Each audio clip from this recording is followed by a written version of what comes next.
On May 1999, Star Wars returned. 15 years after the last opus, fans flocked to the premiere of The Phantom Menace. The emotion was palpable from the very first seconds of the film. All it took was one chord for the audience to go wild.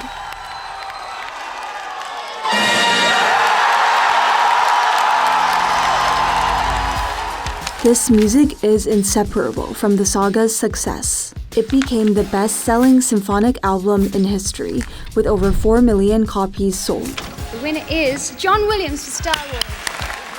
The composer, John Williams, has won 5 Oscars and been nominated for over 50 throughout his career. He also composed the music for E.T., Indiana Jones, and Harry Potter. So how do you explain his success? To understand, listen carefully to the last few seconds of this preview.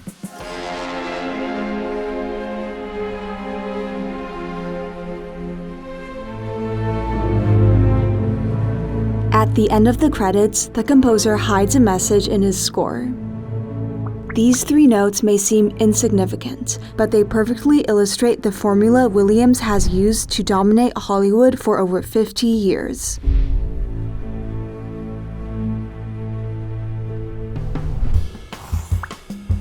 Whatever the era, Williams always worked with a symphony orchestra.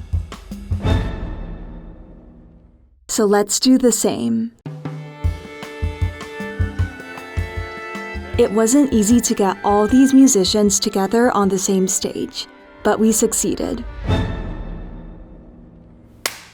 Bonjour, je m'appelle Daniel et j'ai l'immense honneur de diriger Curieux, un orchestre de jeunes musiciens et musiciennes professionnels. With their help, we'll dissect the John Williams formula to understand why his music is so popular. It begins with this.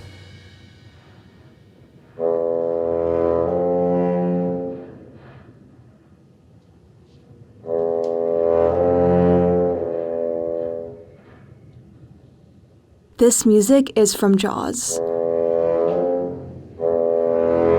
On the set, the mechanical shark, which was central to the plot, hardly ever worked.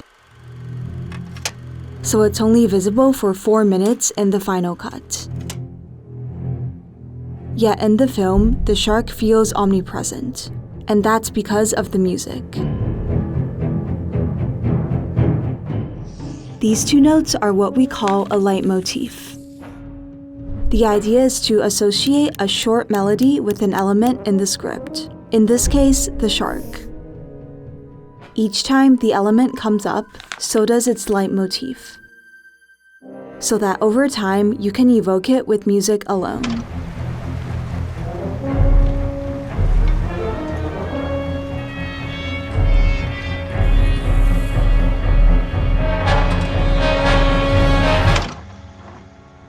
This technique is not new. In the 19th century, the composer Richard Wagner employed it in his lengthy operas to help identify the many characters. Later, in the 1930s, Hollywood composers took up this idea.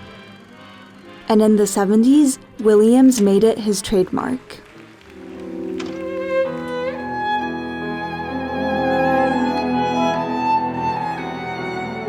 E.T., Indiana Jones, and Jurassic Park also have iconic themes built around leitmotifs.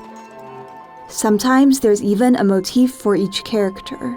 This one is Princess Leia's in Star Wars. For the leitmotif to have an effect, Williams has to fix these melodies in our minds, and he achieves this with a formidable technique. Listen carefully.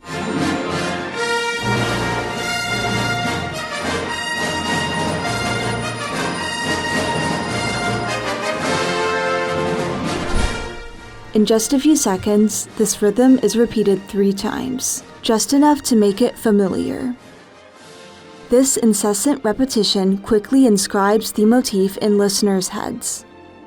And once you pay attention, you realize that this formula is used in all his best-known themes.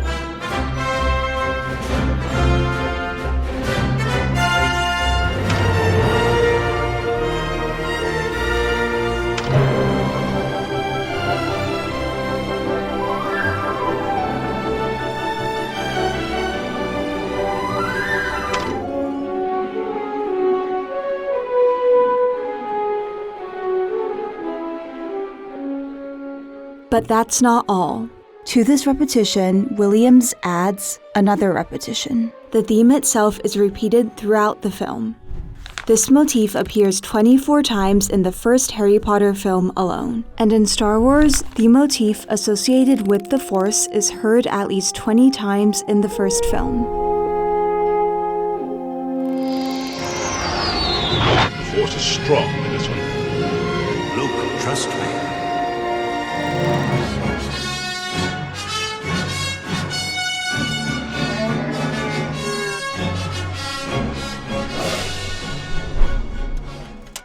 Directors like this technique as it associates a musical idea and a character with the same emotion, and creates a strong connection between the film and its audience. John, you breathe belief into every film we have made. You take our movies, and through your musical genius, you make them real and everlasting for billions and billions of people.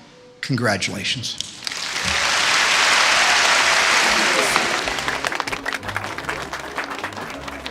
In this scene from Chamber of Secrets, the film introduces a new character, Gilderoy Lockhart. Williams accompanies him with this motif.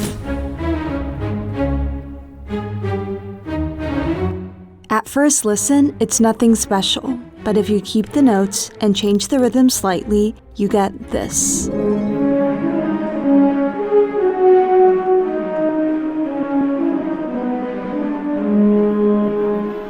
In Harry Potter, this theme symbolizes courage and heroism. By reworking it in a more jerky, almost unbalanced version, Williams tells us from the outset that Lockhart is the very opposite of that heroism. A central piece of information which the story doesn't reveal until 2 hours later.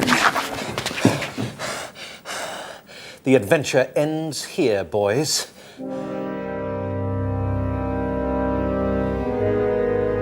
In this example, the variation of the motif tells a story that parallels what's happening on screen, and this works particularly well with a symphony orchestra, because the melody can be developed and passed from instrument to evoke very different emotions.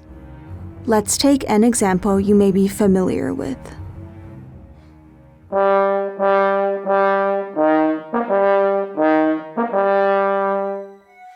The Imperial March is the motif for the infamous Darth Vader, and it's classic Williams. It's got everything. First, the repetition in the score.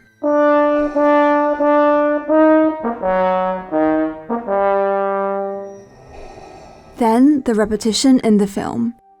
We counted, and you hear it at least 30 times in episode 5. That's an average of one occurrence every 4 minutes. Finally, Williams uses the orchestra to accompany the character's evolution. At the end of episode 6, Darth Vader stands up to the Emperor and redeems himself. In the score, the motif changes instruments. It is first played by the violins when Luke removes Vader's mask.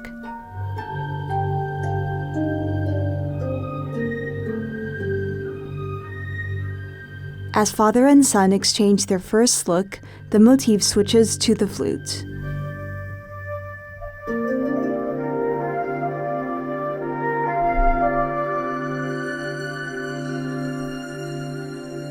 Finally, the harp takes it up one last time as the character breathes his last.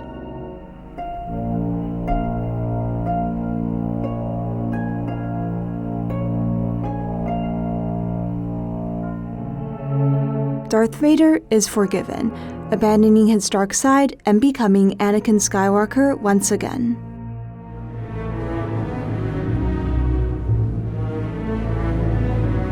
"15 years later, when Williams composed the music for the new trilogy, he continued to allude to this motif.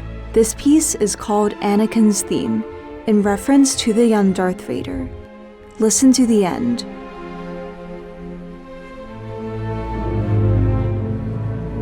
These 3 notes, repeated several times by the strings, are taken directly from the Imperial March and already suggest young Anakin's dark side. Through his music, Williams sends a message to the most attentive viewers. Even if it's barely noticeable, this is the boy who, a few episodes later, will become one of the most famous villains in cinema history.